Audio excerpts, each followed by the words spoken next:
Tony Robbins. How you doing, Laura? Thank you. This is one of the loudest, most enthusiastic crowds I've ever seen here, and it is no surprise. You're here to talk about Unshakeable, your new book. You got quite a poster here. I know. Well, look, what a handsome guy. This guy's bigger than I am. It's amazing. This is your step-by-step guide to money mastery. Yes. And I'm curious about the timing, because just 2 years ago, you wrote another book about money, a much bigger one. Yes. What made you decide to publish a second book about money so close on the heels of the first one? Well, I like writing books about as much as pulling out my eyelashes. I'm not a writer, but I love people. And in 2008, when I saw all these people losing half their net worth or losing their homes, it wasn't a statistic because I grew up dirt poor. So I decided I'd interview 50 of the smartest financial people in the world and say, can the average investor average person really win today? Because 70% of trades in the market are high frequency trades. It doesn't look like it. The world's a pretty violent and volatile place right now. And what I found out was from those people is that anyone can win. I found out how. I wrote a 700-page tome. It was #1 New York Times bestseller. I was thrilled. But a million copies of the hardcover alone, yeah, isn't that correct? It was truly amazing. Yeah. It was truly amazing. I feel very, very grateful. And by the way, I donated all the profits in that book. It was a $5 million advance. I put it all out, and we fed 50 million people through Feeding America, and then I matched it to do 100 million, so we fed 200 million people. But this book, in the last year and a half or 2 years, there's been so much fear. And I actually had an interview less than a year ago with the old Fed chief, who many of you may remember, Alan Greenspan. He was the Fed chief for 19 years against 4 presidents. He's the most powerful man in the world financially. So I got 5 hours with him, 3 hours sucking into his brain psyche to figure out what's going on. And then I had him on stage for 2 hours. And we talked about negative interest rates and volatility, all this crazy stuff. Things that have never happened in history are happening right now financially. That's why people are so fearful and uncertain. And so I said, my last question to him was, if you were made back the head of the Fed today, what's the first thing you'd do? And he paused, and everybody leaned in to hear, because it's most powerful men in the world. And he leaned in and he said, resign. And I was like, when the best guy in the world says resign, I have trouble. So I wanted to write a book that would protect people, because we all know a crash is coming. And if you're not in the market, you're still going to experience it if you're not prepared for it, because it affects the economy as a whole. And every 5 years we have, on average, we have a bear market or a crash. And it lasts a year, and it drops 33%. But every single one of those, you don't lose any money unless you sell. And it's really important for Americans to understand this, because America's unique. In 2.5 centuries, every crash is followed immediately by an explosion up in a bull market. So you all remember 2008. You remember the market dropped almost 50% from peak to trough, if you're aware of it. But from March 9th, a day or two from now was the celebration of it, it went up in the next 12 months, 69%, and it's been going up ever since for 250%. So you get really wealthy when those numbers change. So what I want to do is free people from the fear, not by enthusiasm or positive thinking, but by facts. The facts are there's a correction every year. You shouldn't be surprised when the market corrects. Last January was the worst opening in the history of the stock market, and we had a record-breaking year. People lost $2.2 trillion if they sold, but if they stayed, they went nowhere. So when you know that every single year there's going to be a correction. Now, a correction, by the way, means it drops 10 up to 20% from the peak. A bear market or crash is 20% or more. But every year since 1900, for 116 years, we've had a correction. It's like winter. You're not surprised when winter comes. Some are long, some are short, but you know what's coming. You've even got a chapter in the book called Winter is Coming. Yes, yes. It's my HBO special. But the reason I say that is, if you know it's coming, we want to prepare so you're protected. But also, for everyone listening, everyone who's joining us online, think about this. If you're a millennial, for example, and you got all this debt from college, it's so imbalanced right now, and you think you're never going to get free, or you're a baby boomer and you never got started and you think it's too late, believe it or not, the next crash is the greatest opportunity in your life to leapfrog from where you are, where you don't want to be financially, to where you want to be, because everything goes on sale. Listen, the ladies in this room, if your favorite outfits or shoes are on sale for 50% off, you're pretty damn excited, right?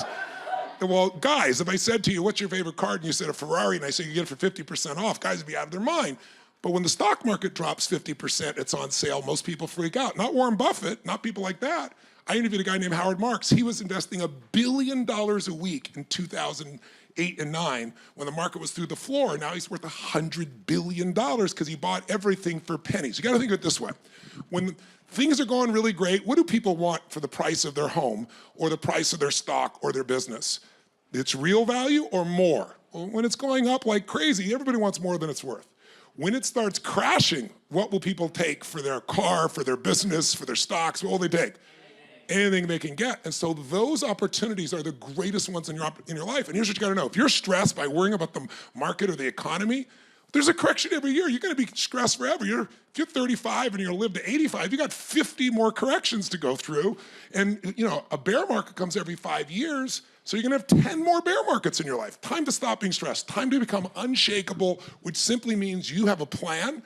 You know what's going on. You're not fearful because you know how this works long term, and you're not going to be taken advantage of. You're going to take advantage of the environment. So one of my questions is about the stock market in general, because this pretty much starts with you got to put your money in the market. But you also refer to the market as the game. And I've noticed there are a lot of financial players who say, you've got to be in the game to win it. And when I hear game, I think of casinos, I think of the lottery, and I say, if I'm going to be smart about my money, I'm not going to play games with it. I'm going to just be safe with it. Can you talk about what it means to discuss the market as a game and how that might be a dangerous concept? Sure. Well, first of all, the reason I called the other book Money Master the Game is that every wealthy person I interviewed called it a game. Every single one. And other people were saying, that's irresponsible, that's horrible to call it a game, this is the dumbest thing, But see, that mindset is what's keeping you from investing in the first place. So you can be in a game, it could be a difficult game. Challenging games are usually the ones that we like the most, but this is a game that can reward your family disproportionately to any other game that's out there.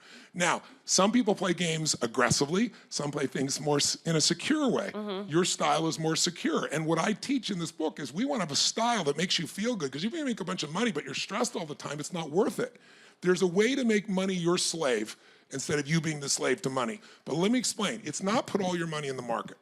It's really two things. It's first, you've got to decide the most important financial decision of your life, and that is to become an owner and not just a consumer. If you have I see a bunch of iPhones recording this right now. Just watch your foot, because there's a glass of water there. Thank you for catching that. If you're I'm an active human, so you can move around with me.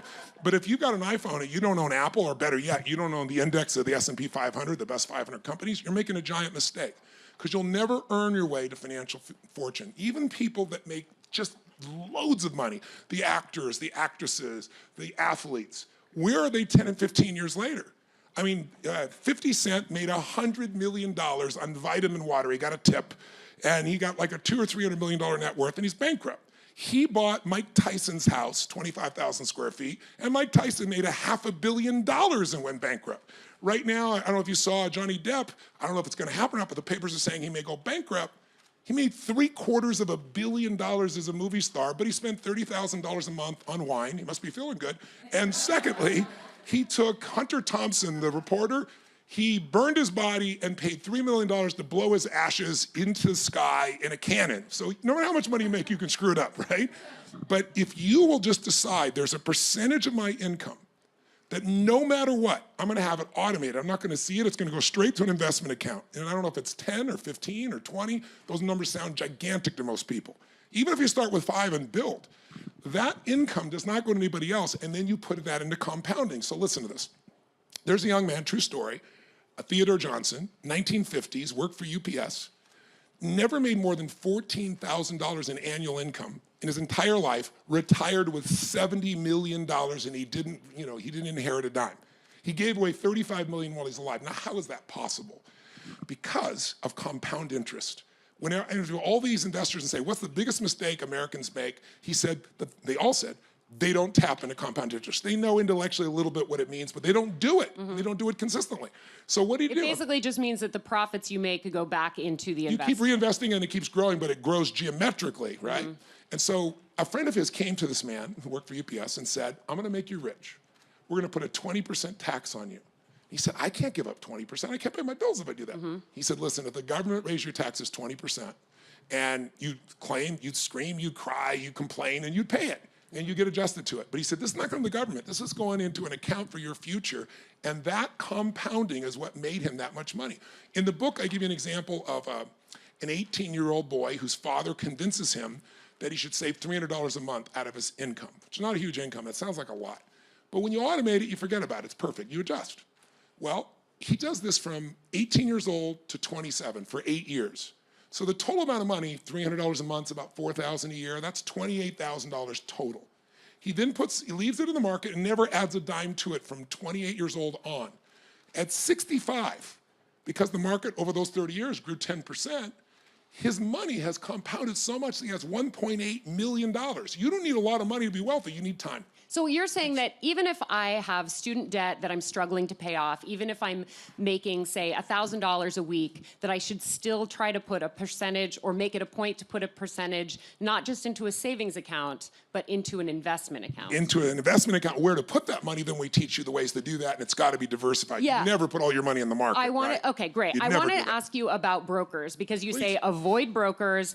You talk about the difference between a broker and I don't know how to pronounce it. F word. Is it fiduciary? Fiduciary. Fiduciary. I tried saying it. Give her a hand for that, ladies and gentlemen. Well, let me talk about clarify the it for differences you. and the dangers. This is really critical. So let's assume that you've put something aside. By the way, I want to mention, if you feel like you can put nothing aside, I interviewed a genius. I interviewed a man who was nominated for Nobel Prize in economics, and he came up with this cool idea. He said, we all can go on a diet tomorrow.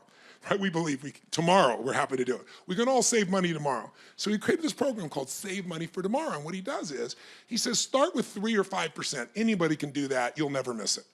But then go to your employer, or if it's your business, set a target that says every time you get a salary increase, the first 5% goes straight into your investment account. And what happened, he did it in the Midwest with blue-collar workers who didn't have a large income, who'd never been able to save anything. And within 12 years, the average person was saving 17%. Remember my friend who saved 20%, made 70 million. If you get numbers of 14, 15% consistently over the years, investing, especially the way we're showing you, where you protect yourself, you will have financial security and stability for a lifetime. You'll get to financial freedom. There's no question about it. But let's talk about who you go to now. Mm-hmm. So if you go to, there's 310,000 financial professionals in the United States. The Wall Street Journal says there's 200 names for them, all designed to impress you, right? So I am what? I'm a wealth manager. No, I'm a private wealth manager. No, I'm an ultimate private. They've got every name you can imagine. But 90% are brokers. Now, there's nothing wrong with a broker. They're good people. They work hard. They care. But they work for the house. Mm-hmm. The house always wins. They teach them to sell you products that are nice products, but they're not great, and they're full of fees. So you're never going to maximize in the place that they do this. And the reason is they're not bad companies. They're designed to make profit for their shareholders. They're not designed to make you the most profits, so you come second, third, fourth. And how do they make more profit? More fees. How to get more fees? Have you not know it by making it as confusing as possible. So it's about conflicts of interest, right? It's total conflict. So watch. 10% of those 310,000, 31,000 people in the whole country are considered fiduciaries. That's the F word. Fiduciary. Fiduciary. Say it with me. You got it, ladies and gentlemen. I got it. So let me clarify. What it means is these people are under the law required to put your needs ahead of their own. Now, if you go to Australia, the UK, most countries in the world, not only are doctors and lawyers fiduciaries, just like our country, that lawyer has to put you first. That doctor has to put your needs ahead of their own. Mm-hmm. They can't order tests just to add up fees for themselves. And if they do, there's severe consequences. Okay. We're the only country like that in America because of the financial lobby. They're not fiduciaries. You have to decide to be a fiduciary. And if you do, they're called RIAs, Registered Investment Advisors, or fiduciaries. And so if they tell you to buy Apple this morning, and they buy Apple tonight and they get a better price, they have to give you their stock. That's how strong the law is. That is not true for any broker. But then I found something else out, and that is, out of the 31,000 people that have to put you first, 26,000 of them are duly registered, which means they're a broker and a fiduciary. So if you say you're a fiduciary, they'll say, yeah, I'm just here. I'm going to just guide you. I'm not going to sell you anything I benefit from. But in the middle of the conversation, they put on a new hat and they sell you a product that they get a big commission on after they said that they're here just to give you advice. It's like if you went to a butcher and said, what should I eat? You know he's going to sell you meat. That's what he sells. If you go to a dietitian, and the butcher's a good guy. He probably eats the same meat. He's probably fat and in trouble too, right? But if you go to a dietitian, you're not paying him to sell you anything. You're paying them to be independent, registered investment advisors, an independent advisor. And so what they're going to do is they're going to go, wait a second, too much of that meat, you're going to get cancer. We need some salad. We need some veggies. We need a little fish here. And they're not being incentivized to sell you anything, right? They just get a fee for what they do. That's the person you want. There's only 5,000 in the entire United States out of 310,000, 1.6%. That's why most people get screwed. And here's what you got to know. Hearing numbers like 1%, 2%, 3% sounds like nothing. But compounding. You got it. So watch this. I read it. I learned something. Most of you, how many of you have a 401k in this room? I'm curious. Most of you. So a 401k is where most people put their money. It's a great idea. But where do you put your money in that 401k? You're given choices. They're mutual funds, actively managed mutual funds. The average mutual fund, first of all, they get on that platform by paying to get on.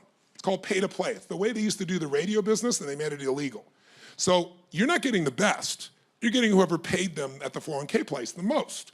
And then they get all that money back out of you by having 17 hidden fees. So you think you might be paying 1% and you're paying 3.12. So you go, okay, Tony, what's the difference between 1 and 3? Because of compounding, here's what it is. Let's say you got $100,000 and you're 35. A lot of people within the range of 35 in this room will use that number. You put 100 grand in, you built it up over your life, you saved it, you invested, you put it in the market, and let's say you never put another dime in. 30 years later, that market grows at 8%, let's say, conservatively. Well, if you had 3% in fees, your $100,000 is growing to $432,000. Pretty exciting. 400 from 100, you added nothing.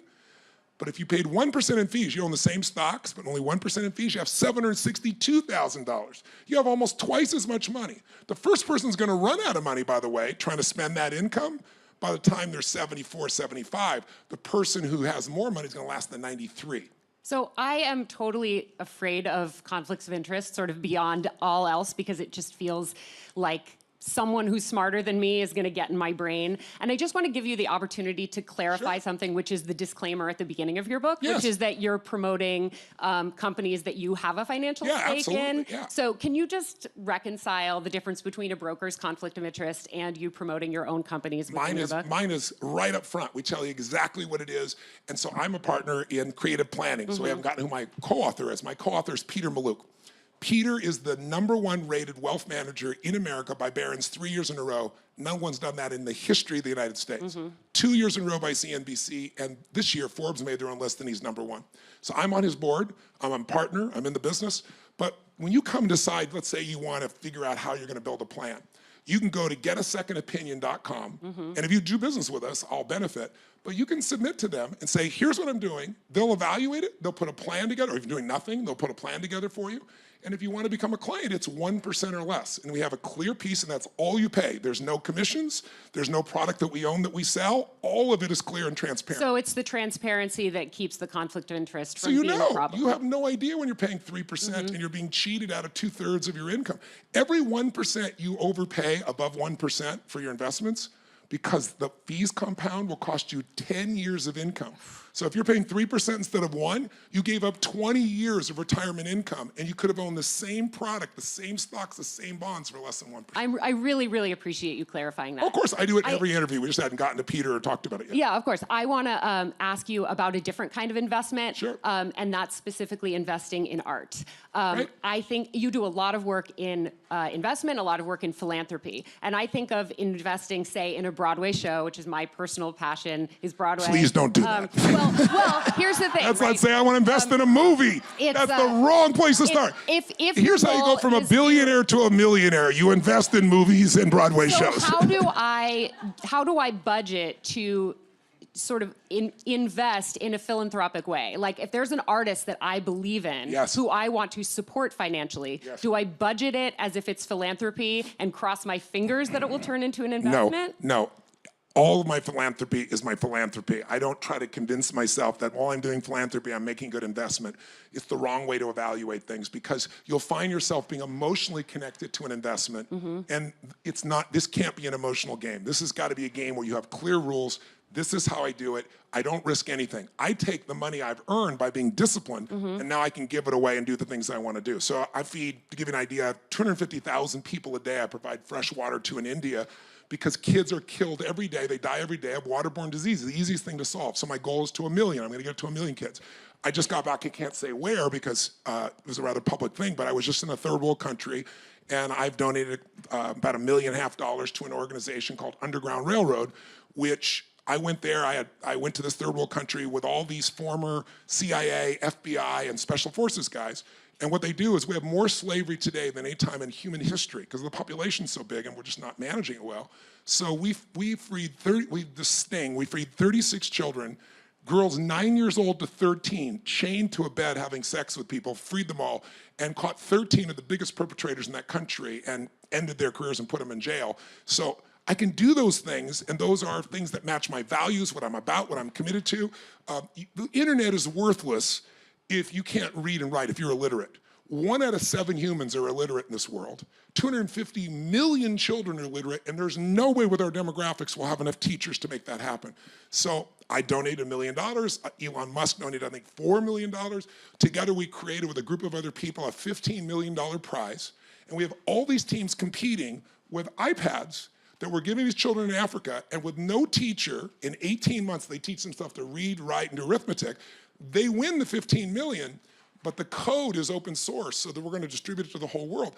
All of these things I do because I've become successful as a businessman and as an investor. I don't try to do those as part of my investing because it's just not the right way to do it. If I'm lucky enough to find something that I believe in, I wanna invest in, and it also does great social good, I love that. But I don't try to always do that because there aren't that many opportunities. Very often things that are social good aren't run well as a business, but I still wanna support it.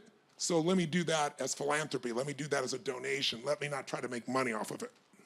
Does that make sense? It does. I still want there to be a way for me to give money to the art that I love. You can invest in art you love, but I would suggest you first get your financial house in order where you're gonna be financially set. So if that money just goes away, then I can— in the hole, have it given to somebody else. If you get on an airline, what's the first thing they tell you? If there's a problem, the mask will drop down, and the first thing you gotta do is put it on your child, right? Isn't that what most of us want to do? Yes. It sounds so selfish, put on yourself first. But if you don't take care of yourself first, you're not gonna help any more artists. Yeah. So you gotta watch the direction you go. I love your heart, but we gotta set you up with a better system. You gotta get my wallet in order for it. Yes. We have time for some questions from the audience if you're up for it. I'm all for that. We're gonna start over here. Hi, how are you? My name is Grisella. Nice to meet you. By the way, I am an insurance broker. Awesome. So now I have to look into being a fiduciary. Well, insurance brokers are a little different, but yes, being a fiduciary would be helpful. Yes. So like a person such as myself, I have a company for 401k and they match everything that I invest, 100%. However, I am looking into investing in other stocks and other markets on my own. However, I do not have that knowledge. So what would be your advice of how I can gain knowledge of how to invest? Because it would be like investing 101 for me. I understand. I wrote this book so someone who's advanced could do it or somebody just beginning the journey. And I wrote Money Master the Game the same way. It's just a bigger book. Yes. But what I would do is you got to educate yourself. If you go to Unshakeable.com, I have a free set of podcasts there also. So you could go even deeper. You can listen while you're driving your car. You can use what I call net time, no extra time to support what you're learning. But you just need to educate yourself, and I'm telling you, I interviewed the best on the world, and if you look at the back of the book, people that have never endorsed a financial book can do it, but pick those books up, read those, you'll know what to do, and then get yourself a plan and start to implement. I mean, it really, truly is that simple. And if you're delaying, like some of you might say, yeah, but Tony, the market's really frothy right now. I hear we keep breaking records. On average, we break a record once a month. Now, sometimes it goes 7 days in a row, but that's the average. And here's the other thing. There was great research done by JP Morgan, and they found something interesting. If you're trying to time the market, forget it. Warren Buffett told me, he said, the only reason you have these forecasters, market forecasters on CNBC is to make fortune tellers look good, because nobody does it successfully. But what he also taught me was, if you're gonna be successful, you gotta understand that if you're out of the market, that's the most dangerous thing you could be, even if you have a small amount of money. I said, how could that be? Because if you miss the 10 best trading days of the last 20 years, instead of having an 8.2% return, which means you double your money every 9 years, which is what most people did if they're in the index, the S&P 500, I'm talking in shorthand. But if you just miss the 10 top trading days in 20 years, your return's 4.5% cut in half. If you miss the top 20 days, you make 2%, you might as well have a bond. If you miss the top 30 days, because you think you're trying to time the market, you think it's not a good time, then you lose money. The same exact market. So you gotta be in the market. You say, but what if I get in tomorrow and then it crashes? Great. JP Morgan did a study on that also, so did Charles Schwab, independently. Guess what they found out? They took one group and said, this person's gonna get in on the best day. It's Miss Genius. Somehow the market crashed, she got in on the worst day and it went straight up. So she's gonna do well. Second person, they got on the worst day, Mr. Idiot. The day the market hit its peak, they got in, the next day it crashed. Third person is called dollar cost averaging. They invest the same amount every month, no matter what the prices are, and that averages it out. And the fourth person says, I'm staying out of this thing. It's too scary. I'm going to be in cash. And then they look at where are they 20 years later. Well, you know who's worse off. The cash person has no money, right? Who's best off? The person with the best timing. But here's what's amazing. The person who got in on the worst day, if they stayed in the market and they're there for 20 years, they only have $14,000 less after 20 years than the person on the best day. So the most dangerous thing to do is not to be an owner, to not be in the market. If you stay in the market and you don't sell, the market takes nothing from you. And if you look at history, in American history, 2.5 centuries, it could change, but for 2.5 centuries, through World War I, World War II, recessions, depressions, overseas challenges, Brexit, we've all been able to continue to grow. You don't want to bet against the United States, you want to be in it. We didn't even get a chance to talk about the psychology and the neurology that goes into investing, but which is really my favorite part of this book, so I highly encourage everybody to get it just for that part alone. But this seems related because one of the things that you discuss is the dopamine rush you get by checking your stocks every day. It's the worst thing you can do. Well, that's exactly right. And it seemed related to what you were just saying in terms of you talk about putting money in once a month and then seeing where you are in 20 years. And you quote an expert in the book who says, only look once a year max. Yeah, the ideal really is that. But if you only have to rebalance, and we explain what that means, how to do it, so that you stay on the ideal path once a year. So if the market crashed, you might reevaluate, but literally once a year for the most part is where that is. If you look at it every day, it's like looking at grass waiting for it to grow. It goes up, it goes down, it goes around. You know, most living things cycle up and down and around, right? If you see a straight line in nature, that wasn't nature. A human did that. We wind up a little down, but the overall growth is up. That's the market. And if ever it starts to come down, you go, oh my God, it's going down. It's going to go down at least once a year, and it's going to drop at least 14%, and it's going to last at least 2 months, so you shouldn't be surprised. It's winter, and you go, you know what? Instead of freezing to death or being afraid, I'm going to ski, snowboard, be with my friends and family.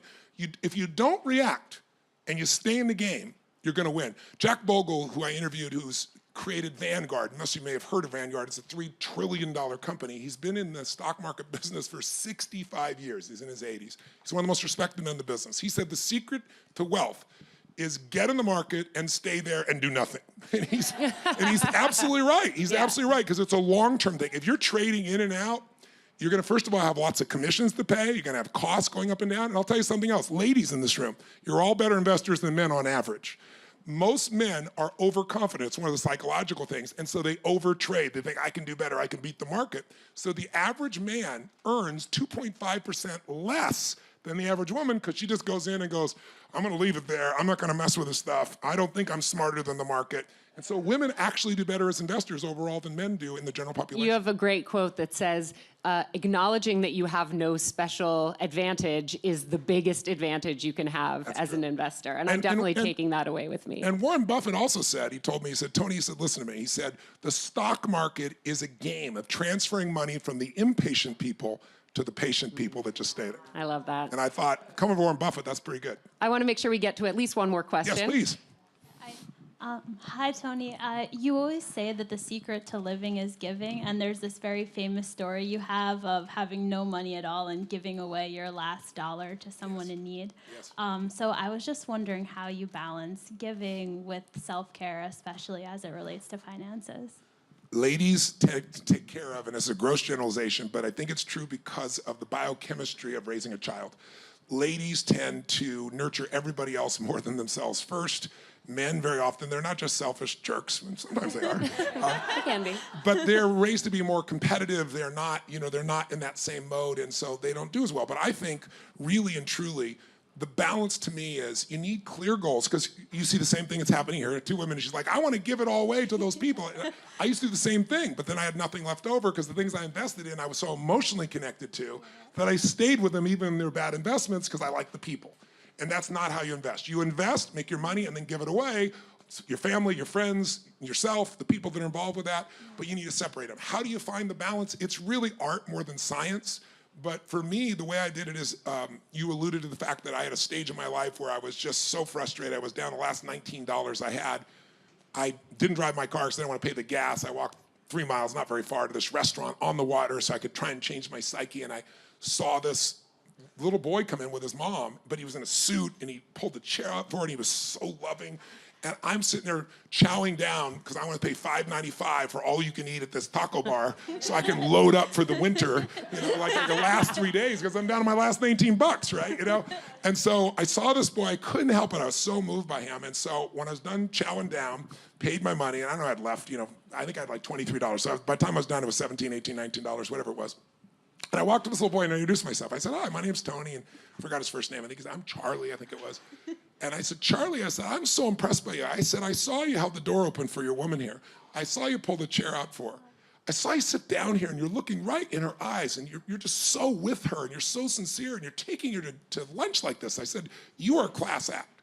He looks up at me and he goes, I'm not taking her lunch because I'm just 8 and I don't have a job yet. And maybe he was 9, 8 or 9. And I think he was in the 3rd or 4th grade is what it was. He told me his grade is what it was first. And he goes, I'm 8 or 9. And I said, yes, you are taking her lunch. And I had no plan. I just reached in my pocket spontaneously, took all the money I had on earth, which wasn't much, $78, $9, and I slammed it down in front of him. And I said, you are taking her to lunch. He goes, but she's my mom. I said, even better. And he goes, I can't accept this. And I said, yes, you can. He said, how come? I said, because I'm bigger than you are. I bet you were a lot bigger than he was. And then I didn't look at her. I wasn't doing it for attention. I walked out that door. My car wasn't there because I'd walked. I flew home. And I got home. I had no money, no idea I was going to eat my next meal, how am I going to pay my rent? But I felt the most free I've ever felt in my entire life. It was like I finally got beyond scarcity. And I woke up the next morning, still no plan, but like lifted, my spirit lifted, just feeling so, because I did what was right. I didn't plan, I just did it spontaneously. And the next day, there was a guy I'd been chasing for 3 months. I was so out of money. I loaned him $1,000 like a year before. He kept avoiding my calls. And I get a snail mail, I'm that old, I got an old snail mail came in the next day and I opened this thing up and it's a check for $1,000 plus interest, almost $1,200. So then that would have lasted me a month. And the most powerful thing was what came out of it for me is I thought, why did this happen? And then I just started to cry and cry. And I realized in that moment, this happened because I did what was right. I didn't do things for brownie points. I didn't do it for positioning. My heart knew it was right and I did it. And I was rewarded. It's like the money showed up. But how is that different from me wanting to give my last paycheck to the Broadway show I want to invest in? It's not different than that. If you did that once, it would be good. If you do it regularly, you're in trouble. Okay, fair enough. And I also know more than now. So I'm able to help so many more people because I've become prosperous. Right? Think of all the human beings. This last year, I provided 100 medical scholarships for people. I gave you a list of all the things I do. I'm not doing it to impress you. I'm telling you because it impresses me that my life has changed that much, but because I developed these disciplines, I can do all that. So I'm not telling you to wait. You can still go give something. I think you should. If you won't give a dime out of $1, you're not going to give 10 million out of 100 million ever. It starts with where you are. And a lot of people say, well, he's rich or you're rich. You go do that. When I'm rich, I'll do it. You won't if you don't do it today. But you don't want to disproportionately do it to where it hurts you and you don't move forward. So I love your heart. I share your heart, yours as well. But the art of it, find things you can do where you can give, and maybe every now and then give the shirt off your back.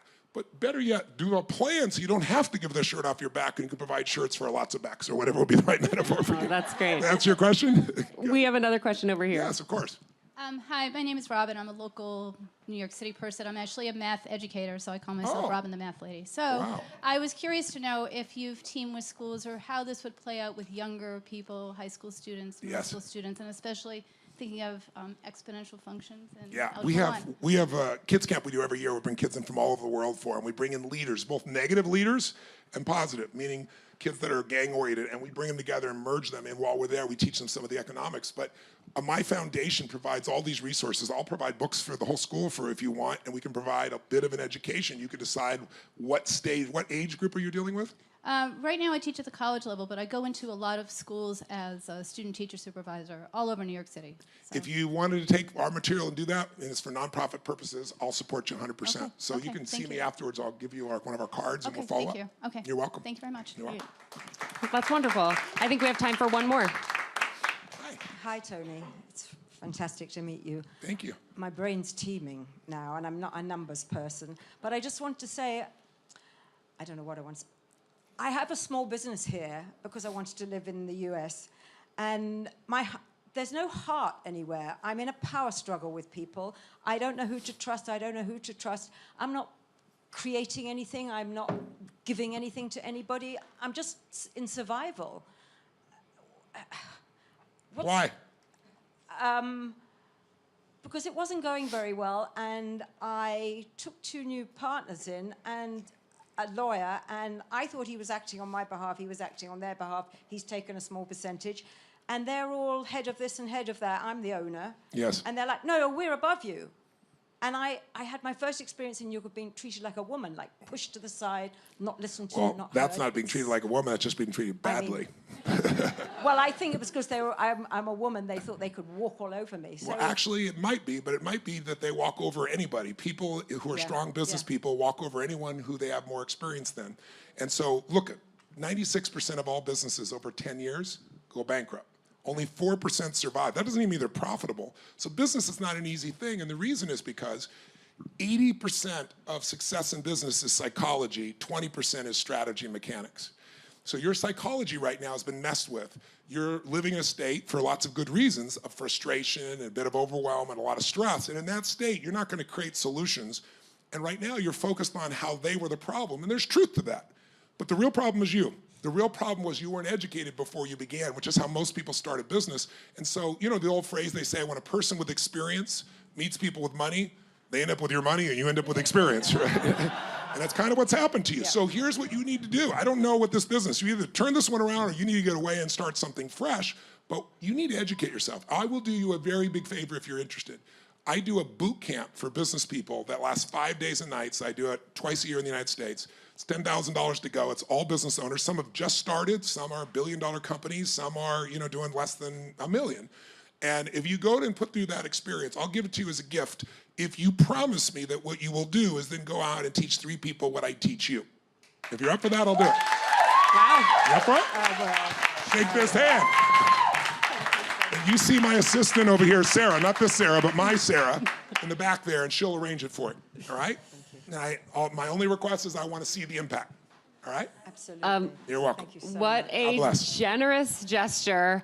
Unfortunately, we're out of time. As I predicted backstage, we could have had this conversation for another 8 hours. I know you have the energy to do it. And I just want to thank you so much for being here and for sharing all of the fruits of your life's work with us. Well, thank you. You did a beautiful job jamming it all in. Thank you so much. I really appreciate it. Thank you, guys.